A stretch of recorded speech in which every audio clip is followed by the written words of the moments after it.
চুপ, আগে এটা শোনো। মরার ওপর খাড়ার ঘা কাকে বলে জানো?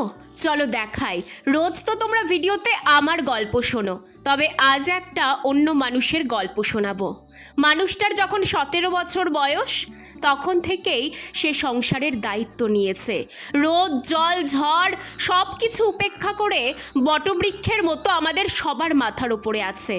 মানুষটা আর কেউ নয়, আমার বাবা। কাল সকাল থেকে যখন মুষলধারে বৃষ্টি হচ্ছিল, মানুষটা এত ছটফট করছিল যে কি আর বলবো। কারণ জমিতে বিঘা বিঘা ধান পড়ে আছে। এত বৃষ্টি হয়েছে যে সকালে এসে দেখি ফসলের এমন দুর্দশা। কোনো উপায় না থাকায় কিছু কাকুদের সাহায্য নিয়ে সকাল থেকেই শুরু হয়ে গেছে ফসল কাটা। ভাগ্যিস ওনারা ছিলেন, তবে ওনাদের সাথে লেগে পড়েছে বাবাও। হ্যাঁ, বাস্তবে কৃষকদের জীবন এমনই হয়।